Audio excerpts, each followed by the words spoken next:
अस्सलाम वालेकुम। मेरा नाम मोहम्मद फ़ारूक है। सिरात रियल एस्टेट के प्लेटफॉर्म से आपसे मुखातिब हूँ।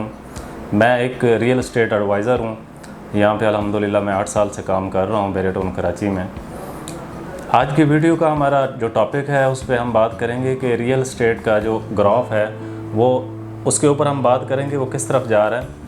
रियल एस्टेट सेक्टर की क्योंकि काफ़ी ख़ामोशी थी 2 साल में, हमने काफ़ी मुश्किल टाइम देखा, लोगों ने, इन्वेस्टर ने भी और मुख्तलिफ़ लोगों ने जो यहाँ पे ली हुई थी प्रॉपर्टी। तो इस वक्त मैंने पिछली वीडियो में भी बताया था कि ये चीज़ें जो है ना भी काफ़ी पॉजिटिव जा रही हैं, काफ़ी चीज़ें जो है वो तब्दील हो रही हैं। पैसा जो है वो मुख्तलिफ़ साइकिल से घूमता हुआ दोबारा इसी सेक्टर की तरफ आ रहा है। मिसाल है डॉलर पे, गोल्ड पे, मैंने पिछली वीडियो में ये भी बताया था कि अब स्टॉक एक्सचेंज के बाद दोबारा इसी का नंबर है। तो बहुत से लोग जो है वो आपको यही बता रहे होते हैं कि ग्राफ जो है वो नीचे ही जा रहा है, लेकिन आपको ये कोई भी बंदा नहीं बताता कि अब ग्राफ जो है वो ऊपर जाना शुरू हुआ है। अब मुख्तलिफ़ चीज़ें अगर हम देखते हैं, मैं फ़िज़िकली इसलिए बात करता हूँ कि जो बंदा बैठा होता है मार्केट में, जिसका ध्यान इधर उधर नहीं गया, वो स्टिल उसका जो उसकी नज़र है वो इसी मतलब कि रियल एस्टेट के ऊपर है, तो वो आपको सही तरीके से गाइड करेगा। आप मुख्तलिफ़ वीडियो भी देखते होंगे, मुख्तलिफ़ लोग आपको चीज़ें बता रहे होंगे।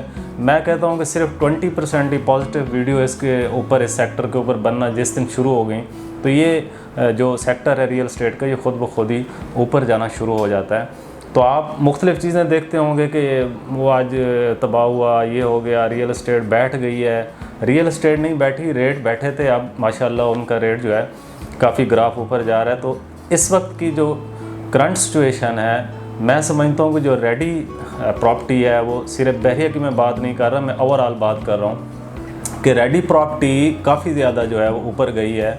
अगर मैं बात करूँ कि जो सर्च किया गया है रेडी प्रॉपर्टी को वो पूरे पाकिस्तान में, तो वो मिसाल के तौर पे कुछ 40-50% इस वक्त जो है वो लोगों ने सर्च किया है रेडी प्रॉपर्टी को।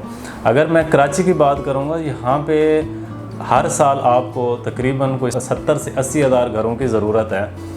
तो उस लिहाज से बहरिया की मैं बात करूँ तो 25% जो है वो बहरिया को सर्च किया गया है, रेडी प्रॉपर्टी को सर्च किया गया है। अच्छा जी, कौन सी प्रॉपर्टी को सर्च किया गया? बहरिया टाउन में सबसे ज़्यादा जो है वो प्रीसेंट 10A और प्रीसेंट 11A को सर्च किया गया। उसके बाद आपके अली ब्लॉक के जो रेडी 125 गज़ के घर हैं उनको सर्च किया गया। प्रीसेंट 31 और स्पोर्ट सिटी विलास को सर्च किया गया। ज़्यादा से ज़्यादा यहाँ पे बाइंग भी हुई है, वो भी मैं आपको बताता हूँ। इसके अलावा पैराडाइज़ के विलास हैं, ये रेडी जो होम्स हैं उनको लोगों ने सर्च किया और इसमें कम से कम भी 20 से 25% यहाँ पे लोगों ने बाइंग की है। और मैं ये बड़े आपको दावे से कह सकता हूँ, यहाँ पे जो हमने पूरा एक सर्वे किया, हमने सारी चीज़ें कलेक्ट की बहरिया टाउन के हेड ऑफिस से भी, तो रेडी प्रॉपर्टी आपकी बड़ी तेज़ी से लोग जो है वो उसको सर्च भी कर रहे हैं और उसमें इंटरेस्ट ले रहे हैं और बायर ने यहाँ पे चीज़ें परचेज़ की हैं, चाहे वो इन्वेस्टर है चाहे एंड यूज़र है, उन्होंने परचेज़ की है।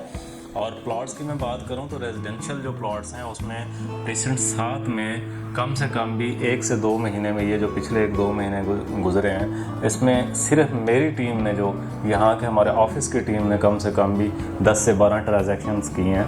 तो बाकी फिर आप पूरी जो मार्केट में यहाँ पे जितने लोग बैठे हुए हैं उन्होंने भी किए हैं। तो इस हिसाब से प्रीसेंट 7 में लोग जो है वो कह रहे हैं 1000 गज़ के यहाँ पे प्लॉट्स हैं, तो इनका जो है ना 5-6 करोड़ रुपए का प्लॉट, तो अभी वो आपको नीचे आया है, तो अभी उसका भी ग्राफ ऊपर जा रहा है। उस पर भी जो बूम आया वो तकरीबन 30-35 लाख रुपए में, उसमें भी बढ़े हैं। इसके अलावा जो है आपका 500 गज़ है प्रीसेंट 4 में या बहरिया हिल्स में, इसमें काफ़ी बेहतरी आ रही है, इसमें काफ़ी बाइंग हुई है। ये मैं 500 की बात कर रहा हूँ, प्रीसेंट 17 में हुई है। और 250 की मैं अगर बात करूँ तो प्रीसेंट 8 है, प्रीसेंट 6 है, प्रीसेंट 1 है, प्रीसेंट 16 है। और फिर जाके आगे जो बाइंग इतनी ज़्यादा नहीं हुई लेकिन कम हुई है, प्रीसेंट 30 में, प्रीसेंट 32 में, ये मुख्तलिफ जो 250 गज़ के हैं। और 125 में जो प्लॉट हैं उनमें अली ब्लॉक जो है वो सबसे टॉप पे है, उसमें काफ़ी ज़्यादा सर्च हुई है, काफ़ी बाइंग हुई है उसमें भी। और इसके अलावा प्रीसेंट 15A, 15B और प्रीसेंट 27 है और मुख्तलिफ और प्रीसेंट है जिनमें कम थोड़ा ज़्यादा हुई है बाइंग। तो मैं ये कहना चाह रहा हूँ कि आप जितने भी लोग यहाँ पे व्लॉगर्स हैं या हमारे दोस्त जो वीडियोस बनाते हैं वो मुख्तलिफ़ चीज़ें बताते हैं, लेकिन ये नहीं बताते कि अब ग्राफ जो है वो ऊपर जाना शुरू है। तो इसको मैं रिक्वेस्ट करूँगा कि अगर हम लोग बहरिया में या ओवरऑल पाकिस्तान में किसी मुल्क में भी हम लोग अगर वीडियो बनाते हैं और उसके ऊपर हम व्लॉग करते हैं रियल एस्टेट के ऊपर, तो पॉजिटिव चीज़ें बताया करें लोगों के। मुल्तान में कितनी प्रॉपर्टी सर्च की गई है, पेशावर में कितनी सर्च की गई है, इस्लामाबाद लाहौर में कितनी सर्च की गई है और किस तरीके से लोग जो है वो, क्योंकि हर शहर में रिक्वायरमेंट तो है, आपको घरों की रिक्वायरमेंट तो नहीं रोक सकती। तो हर बंदे का यही ख्वाब होता है कि मैं पहले घर लूँ, प्लॉट लूँ, उसके बाद दिन में आगे अपना काम करूँ। और सबसे आपकी जो मेन जगह है, आपका जो पैसे की जगह है वो बैंक नहीं है। आपके पैसे की बेसिकली जगह जो रियल एस्टेट में कहीं भी आप चीज़ को लेते हैं, तो बहुत से लोग माशाल्लाह जानते हैं रियल एस्टेट में, जो लोग जो है इसमें घुसे, उन्होंने काम किया रियल एस्टेट में, तो उन्होंने माशाल्लाह बड़े कम टाइम में वो जो है रिटर्न लिया, अच्छा रिटर्न लिया उन्होंने। और बैंक्स में मैं उस डिटेल्स पे तो नहीं जाना चाहता, जो मुख्तलिफ हमारे लोगों ने बैंक में पैसा रखा और उसके ऊपर कोई इंटरेस्ट रेट है और वो सारी चीज़ें, तो वो हमें तो कम से कम एज अ मुस्लिम ये चीज़ें जो है वो हमें सबको पता है। तो अब जो है टाइम है, बड़ा बेहतरीन टाइम है, तो इस सेक्टर की तरफ हमें आना चाहिए। और दूसरी बात मैं ये जो हमारी गवर्नमेंट है उनको भी कुछ ना कुछ जो है वो ऐसा कदम उठाने चाहिए कि उनको चाहिए कि इस सेक्टर को उठाने के लिए कुछ ना कुछ इक़दाम करें और इसमें टैक्सेस का जो इजाफ़ा किया गया तो उसको कम करें। एक मुझे बिल गेट्स की मिसाल याद रही। बिल गेट्स एक दफ़ा उसकी कंपनी बिल्कुल नीचे चली गई थी, तो उसने सदर ओबामा को इनवाइट किया डिनर पे और कहा कि मेरी कंपनी के शेयर हैं वो नीचे चले गए हैं। तो ओबामा ने एक बात कही थी बाहर मीडिया के सामने कि बिल गेट है तो अमेरिका है, अमेरिका है तो बिल गेट है।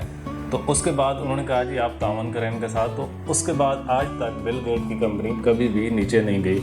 और यही एक मिसाल है हमारे ऊपर, जो लोग यहाँ पे काम कर रहे हैं चाहे वो जिस सेक्टर में भी हों, उनके साथ ताउन किया जाए, उनके साथ खड़ा हुआ जाए ताकि वो उस सेक्टर में जान है और वो आगे बढ़े।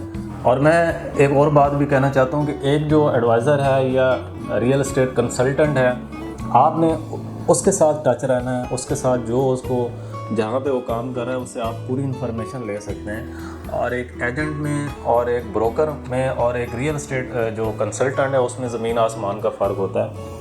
कंसल्टेंट हमेशा आपको सेव करता है, कंसल्टेंट हमेशा आपको अच्छा गाइड करता है, वो पूरी दुनिया के जो माहौल होता है उसके ऊपर उसकी नज़र होती है और वो आपको गाइड करता है कि आपको कब लेनी चाहिए प्रॉपर्टी, कब बेचनी चाहिए और क्या करना चाहिए और आगे आने वाले 6 महीने ये, क्योंकि ये पूरी एक ना दुनिया में चीज़ें चेंज हो रही होती हैं। तो उनके ऊपर जो कंसल्टेंट होता है जिसका काम यही है कि वो इसी सेक्टर पे फोकस करके बैठे, इसी चीज़ को फील्ड का वो मास्टर होता है। तो आप ऐसे लोगों के साथ काम करें जो मतलब कि आपको हर चीज़ से आगाह रखें। तो मज़ीद इन्फॉर्मेशन के लिए आप नीचे दिया गया नंबर, इस पर आप रब्ता कर सकते हैं। जहाँ तक हम आपकी हेल्प कर सकेंगे इंशाल्लाह पूरी कोशिश करेंगे आपकी हेल्प की जाए, आपको अच्छा मशवरा दिया जाए। बहुत शुक्रिया, मेहरबानी।